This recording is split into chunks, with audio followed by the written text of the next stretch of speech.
Hello, everybody, and welcome to the second of our Christmas devotionals for the Dynes Pentecostal Online Church family. And those of you who are watching today, we're so grateful that you're with us. My name is Pastor Gord Clark. I am the pastor of Dynes Pentecostal Online Church, and we're looking at Christmas carols, Christmas songs, stories, and trying to give you a bit of an encouragement every day at 9 a.m. Eastern Standard Time.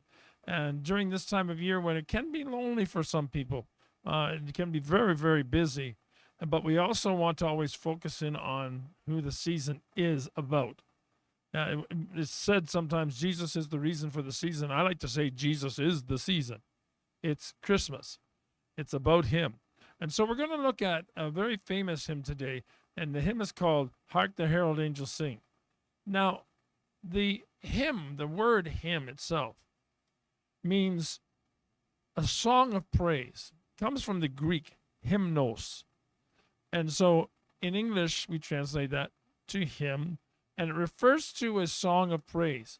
And right way back, when the church was born, they sang these songs together. And hymns were specifically, and they are specifically, designed for public, communal, congregation singing. And that's important that we note that. Now, let me say, I'm not against contemporary music in a church, and we're going to talk about some of the contemporary songs. But friends, the idea here is, and I think is an important one, to understand that hymns, and I would suggest music in the church ought to be for all of the people that are there.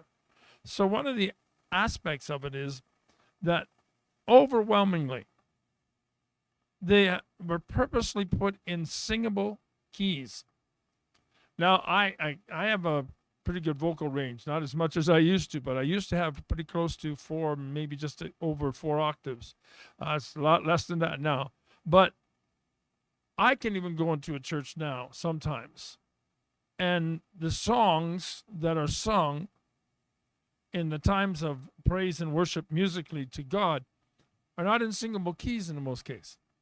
Now, a wise song leader will take them and transpose them, usually a little bit lower, so that the more people can sing. So that's actually what they did with the hymns. And as you see, they put them in collections, called them hymn books. Hark the Herald, Angels Sing was written by Charles Wesley, who wrote over 6,500 songs. And there's a number of them that you would know. But the music was chosen by a man named William H. Cummings, and he chose it based on a song by a man named Felix Mendelssohn. And Mendelssohn actually had this tune, and it had nothing to do with church or anything like that.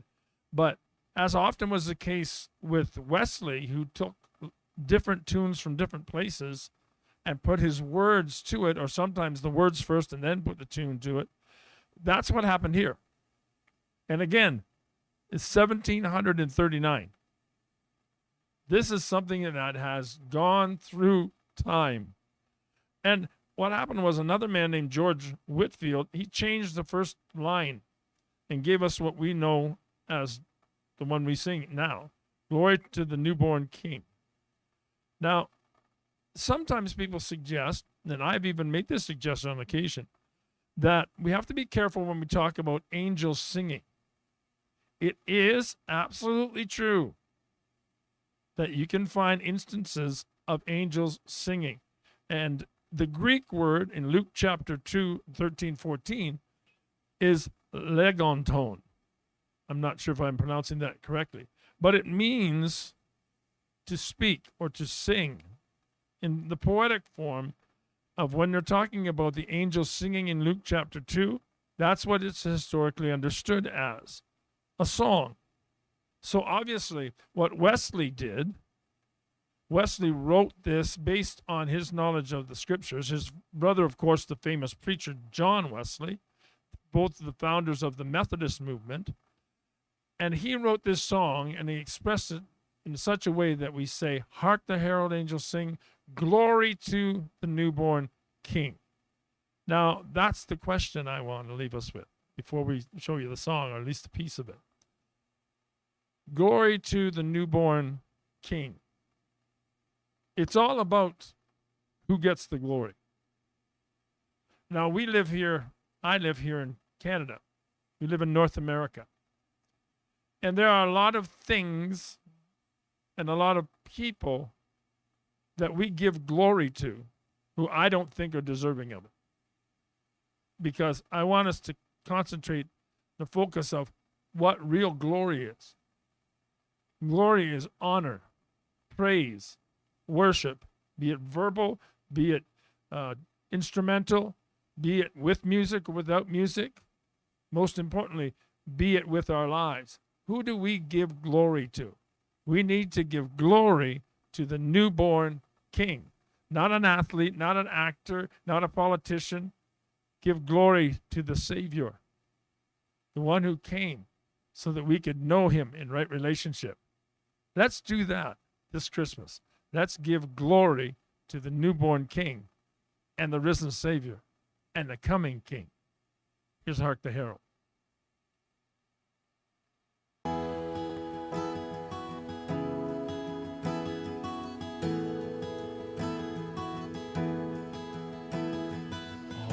The herald angels sing, glory to the newborn King.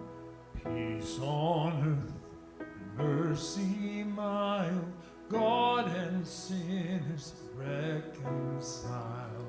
Joyful ye nations rise, join the triumph of the skies. With angelic hosts proclaim, Christ is born in Bethlehem.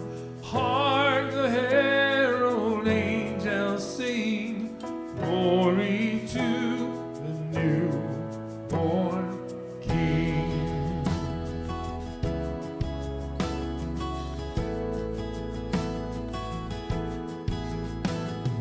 Christ by highest heaven adored, Christ the everlasting Lord, late in time behold him come, offspring of the Virgin's womb.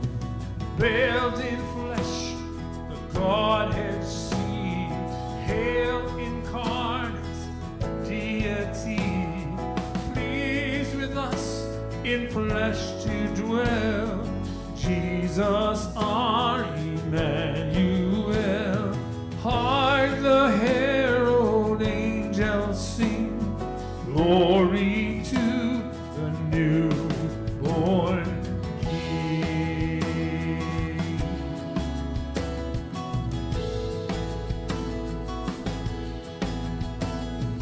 Hail the heaven-born Prince of Peace, hail the Son of righteousness, light and life to all he brings, risen with healing in his wings. While he lays his glory by, born that we no more may die, born to raise us from the earth, born to give us second birth. Hark the herald angels sing, glory to the newborn, glory to the King, glory to the King, glory to the King, glory to the King, glory to the King,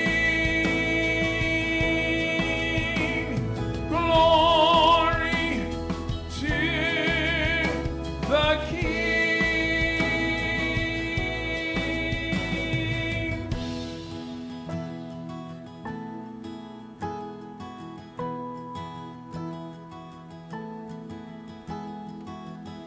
Merry Christmas, everybody.